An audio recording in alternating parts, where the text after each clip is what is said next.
Um, you were talking in a few videos in the past month on your YouTube channel. If you guys haven't subscribed to George Gammon, do so. He has two channels, George Gammon, and another one called The Rebel Capitalist.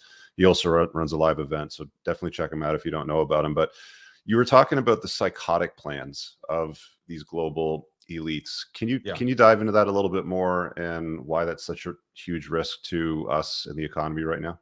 Yeah, I mean, we were talking about a lot of their psychotic plans earlier, but from a standpoint of macro, the gal at the UN, her name is Rebecca Greenspan, if I'm not mistaken. I know that last name is correct because I remember it was the same as Alan Greenspan. What is her position there?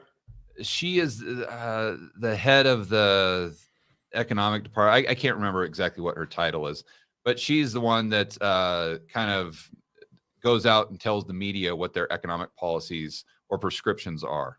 Oh, so she's providing the sound bites to media outlets then. Yeah, and she's the one that gets interviewed and all those things. Got it. Okay. And so her counterpart over at the IMF is a gal called Christina, or it's like Georgieva or something like that. Mm-hmm. And you can tell that these two gals that are probably the most powerful over in Europe, and Christine Lagarde at the IMF, or she was at the IMF. Now she's the head of the ECB, and Janet Yellen. They're all kind of, I think they all get the same script. So when you hear what they're all saying, if they're saying the same thing, I think it kind of gives you an edge to know what they will be pushing within the next year. And then you can assess the probabilities of it coming to fruition. And then you can see if the mainstream media really starts picking up on this, and if the Federal Reserve starts picking up on this as well. As an example, back in 2019, when I first started my YouTube channel, I was talking about a central bank digital currency. Mm-hmm. And Rich, everybody was telling me that I was a conspiracy theorist. Mm-hmm. Oh, George, you're fear-mongering, you're Alex Jones, you're a tinfoil hatter, blah, blah, blah, blah, blah. Well, now, I'm sure this isn't a surprise to any of your viewers, that now the Federal Reserve has come right out, and not only are they talking about a central bank digital currency, they're testing one. That's right. They've got a pilot program right now, a 12-week program as we speak, where they're testing a central bank digital currency. How are they testing it? Can you dive into that? Because I haven't got the details, and can you explain why that's such a big risk to us? Yeah, let me get there in one moment. Okay. But one of the key crazy things that they're scripting now, which we may see come out in the future, what Janet Yellen and Rebecca and Christina and Christine Lagarde, what they're talking about is capping interest rates with the central banks.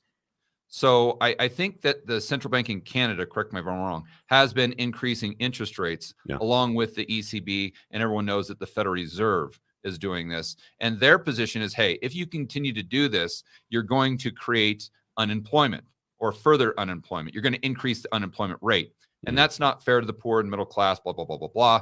So what we need to do is we need to increase interest rates just to a point where it starts to negatively impact the unemployment rate. And then what we need to do, if we still have inflation, is we need to send out stimmy checks for people to afford the higher prices for gas, food, shelter, etc.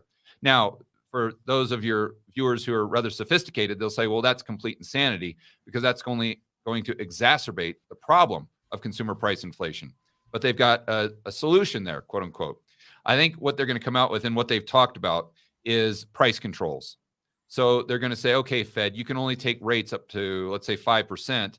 And once we see the unemployment rate notch up from 3.7, let's say, to 4.2, now all of a sudden we've got to drop rates back down to, let's say, 4% to make sure that we're not damaging the poor and middle class. And then if inflation is still at, let's say, 5, 6, 7, 8%, then we need to start sending out stimmy checks again. And then we need to cap inflation, because we know that that's produced exclusively by just greedy capitalists. We know that's the reason for inflation. So let's just stick it to the greedy capitalists that are trying to stick it to the average Joe and Jane, and we'll implement price controls. So I just want to mention that because I think that your community should kind of just take a mental note there and start trying to notice this narrative being talked about more and more and more throughout the mainstream media, because if they do that, they'll be able to understand what the probabilities are that this comes to fruition. And if it does, you'll definitely need to understand that to position your portfolio in a way that's going to make sure that you're not only surviving the storm, but hopefully you're thriving through all these insane policies. Now, going back to the central bank digital currency question, this is really interesting. Most people understand that if there is a central bank digital currency, that means they're going to be able to monitor every single transaction you do. You meaning every business, every person in the entire population, the entire society. So this is Orwellian on steroids.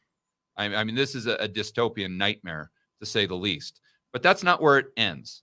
What most people don't understand is a central bank digital currency means that your dollars or your Canadian dollars, whatever you have in your checking account, which is currently a liability of your local bank. Let's say down here in the United States, it's Wells Fargo or Bank of America.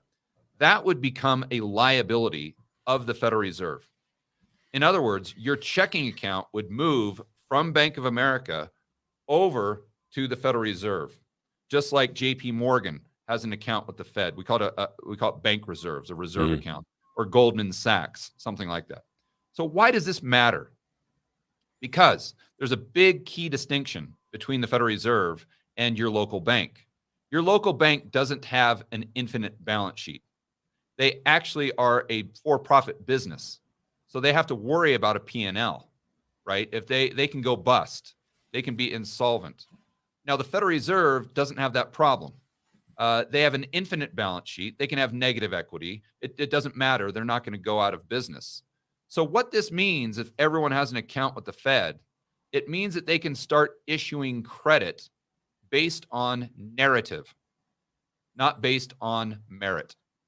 See, right now, if you go out and apply for a loan for a house, let's say $1 million, well, they're going to look at your credit score. They're basically going to look at your ability to pay the loan back. But I think in the future, especially if we move to this central bank digital currency and they start to ban cash, they're going to say, well, I mean, we need to do what's the word Trudeau would use? Well, we need to employ equity or inclusion or, fairness. It's a social credit score is where you're going. Yeah, we need to have a social credit score. And what we need to do. They won't say it. But basically, we need to extend credit to those disadvantaged groups. Right. So whether it's African Americans or. They're already starting to do that right now with banks, from what I've seen, where banks are offering discounted rates or lower rates to people in certain groups that, sort of go with the woke narrative, if you know what I mean. And I think they're going to do it to a greater degree in the future, especially if they get the central bank digital currency, because they don't have to worry about being paid back. In fact, just the other day, I did a video that the Bank of Canada, or is it the Royal Bank of Canada, your central bank up there, just hosted a conference on basically being woke. And the Federal Reserve down here tweeted about it, saying, oh, yeah, isn't this awesome that the Bank of Canada is doing this whole conference to try to figure out how central banks can be more woke and have more inclusion and diversity and equity. So if you combine that woke narrative with a central bank digital currency, what that means is if you're a straight white guy, then you might get that mortgage, but it's going to be at 10%. And if you're a straight white guy, if you're a trans Native American, a furry or whatever it is, sure, then your interest rate is going to be at 1%. And this is one of the many, many reasons that I think a central bank digital currency is so dangerous, above and beyond just the 1984 Big Brother element of it. What's been interesting about all this over the last few years, especially in Canada, is the Trudeau government's slowly been disarming Canadians. I don't know if you know about this, but they've banned handguns, and they're also talking about banning semi-automatic long guns. So we have three categories of guns here. We have restricted, which is really only for security and licensed, police forces. We have non-restricted and prohibited, right? Prohibited are like the full automatic M16s that, the military would use, for example, but they're licensed to carry it. But they're talking about taking away long guns that are even semi-automatic, which is the next step. So I'm not sure really what the you know, what the country's going to look like in 5 to 10 years time, but it's not going in a very nice direction or very free direction. And CBDCs have been talked about a lot over here.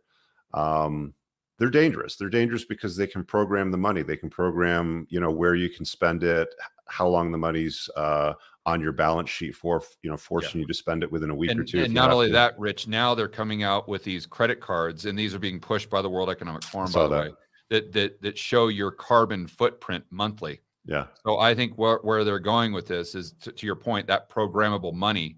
They'll give you a set allocation of carbon credits throughout the month. So let's say that it's the 25th of the month, there's 5 days left, and you've eaten too many steaks, or you've filled up your truck too many times, or your McLaren, you know, it only gets 6 miles to the gallon or whatever. Well, now you can't, you literally cannot buy any more gas. You can't buy any more steak. You can, or they might sell it to you, but at a tax rate that's much higher, right? Or you'd have to pay like triple the price or something like that. And how would they do that? Because that money is programmable, and they can make it do anything they want based on their algorithm or your spending habits. There's really no way to circumvent this either, right? Because they're forcing you to use cash. That's why I always say that it doesn't seem like a big deal banning cash. Like, oh, who cares? No one ever uses it. But cash, when gold, you really think Bitcoin. it through, that's the only thing that stands between our freedom and liberty and the central planners and authoritarians. But I mean, the way they're going, the vast majority of the population who all, you know, is drunk on the wokeness and wants to protect the environment and save the baby seals and make sure the icebergs aren't melting, they're probably going to line up to go and get these like carbon credit cards. Just so they can virtue signal on social media. I guarantee within the next year, you'll see circles on fucking Facebook with, I got my carbon credit card. I'm saving the environment. You know, here's my number over here. There's going to be a lot of people that will rush to that, I believe. Anyway, I don't know. What do you think? They're the useful idiots. I couldn't agree more. I could not agree more. And I think what will make it even more impactful is not only this virtue signaling element that you're referring to, but also I think this is how they're going to distribute universal basic income. Yeah, so they'll say in order to get the UBI, you know, the $1,000 a month, you've got to go to your phone and you've got to download the Fed app, right? And that Fed app automatically gives you that account at the Fed. So they're creating bank reserves, putting them in your account and letting you spend them as legal tender. But those tokens that you're getting, bank reserves, let's just say that they're called Fed coin, right? That is the programmable money. And they're just going to use that to weed out all of the existing money and replace it. So 100% of it is programmable, while at the same time banning cash. And then you're screwed and you're done. I really hope you guys enjoyed that clip. If you want to watch the full-length podcast, you can find that over here, that clip's from. If you're newer to the channel, make sure you hit subscribe over here. And pinned down below in the top comment, you'll find a bunch of useful links to my website, my supplement line books, and a bunch of other stuff. Have an amazing day. Peace out.